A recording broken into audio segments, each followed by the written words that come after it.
কপাল খারাপ কাকে বলে এটা না হলে জানতেই পারতাম। ওয়েস্ট বেঙ্গল কনস্টেবল পরীক্ষা দিতে গিয়ে যে পরীক্ষা শেষে আমাদের সবাইকে 13 থেকে 14 কিলোমিটার পথ হেঁটে স্টেশনে আসতে হবে আমরা কেউ ভাবতেই পারিনি। তো ভিডিওটা কয়েকদিন আগেকার, গত রবিবার ছিল আমার WBP এক্সাম, আর তার ঠিক একদিন আগে আমার দাদু মারা যায়। জীবন কখন কাকে কোথায় নিয়ে যায় কেউ জানে না। আগের বছর ঠিক এইরকম সময় নবান্নের পরের দিন আমার দিদা মারা যায়, আর এবছর নবান্নের আগের দিন কি হচ্ছে কিছুই বুঝতে পারছি না। দাদু যেহেতু আমাদের গ্রামের বাড়িতে থাকতো তাই দাদুর সমস্ত কাজ করে রাতেই চলে আসলাম বাড়ি, কারণ পরের দিন ছিল আমার WBP পরীক্ষা। মাথায় হাজারো চিন্তা, শোক, দায়িত্ব, আর সামনে একটা গুরুত্বপূর্ণ পরীক্ষা। কিভাবে সামলাবো সত্যি জানতাম না। সকাল সকাল জয়দেবকে সাথে নিয়ে দুটো টিকিট কেটে চেপে পড়লাম ট্রেনে। আমাদের গন্তব্যস্থল কালনা। সকালটা শুরু করলাম এক কাপ চা দিয়ে, কিন্তু কে জানতো এই এক কাপ চা খেয়ে আজকে সারাদিনটা কাটাতে হবে। আর ঘন্টাখানেকের মধ্যেই আমরা পৌঁছে গেলাম কালনা স্টেশন। আর স্টেশনে নেমেই দেখা হয়ে গেল প্রিয়জিৎদার সাথে। প্রিয়জিৎদার আর আমার একই স্কুলে সিট পড়েছিল। আমাদের সিট পড়েছিল কালনা বাদলা হাই স্কুল, আর বাদলা হাই স্কুল কালনা স্টেশন থেকে প্রায় 13 থেকে 14 কিলোমিটার দূরে। এতটা রাস্তা, তাই সবাই মিলে একটা টোটো করে নিলাম, কিন্তু রাস্তা যেন শেষই হচ্ছিল না। অবশেষে আমরা পরীক্ষা সেন্টারে পৌঁছালাম। আর স্কুলটি ছিল একদম গ্রামের শেষ মাথায় ও মাঠের ধারে, চারদিকে শুধু ফাঁকা মাঠ। ভেবেছিলাম এখানে এসে কিছু খাবো, কিন্তু এসে তো দেখি এখানে সেরকম কোনো দোকানই ছিল না।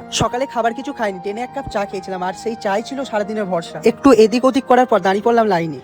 পরীক্ষা শেষ মোটামুটি ভালোই হলো, কিন্তু সময়ের অভাবে সব করতে পারিনি। কিছু জানা প্রশ্নও ছেড়ে আসতে হয়েছে। কিন্তু বাইরে বেরিয়ে দেখি স্টেশনে যাওয়ার জন্য একটাও গাড়ি নেই, যা আছে রিজার্ভ। আর গাড়ি না থাকায় অনেকে হাঁটা শুরু করে দিয়েছে, তাই আমরাও হাঁটা শুরু করে দিই। হাঁটতে হাঁটতে মনে হচ্ছিল হয়তো এই পথটাই আজকে আমার পরীক্ষা। কিছুটা হেঁটে আসার পর আমরা দেখি একটা বাস আসছে এবং সেটাই চেপে আমরা চলে আসি স্টেশন। শেষমেশ স্টেশনে পৌঁছালাম। ভিড়, ক্লান্তি, খিদে সব মিলেমিশে যেন মনে হচ্ছিল মাথা গুলিয়ে যাচ্ছে।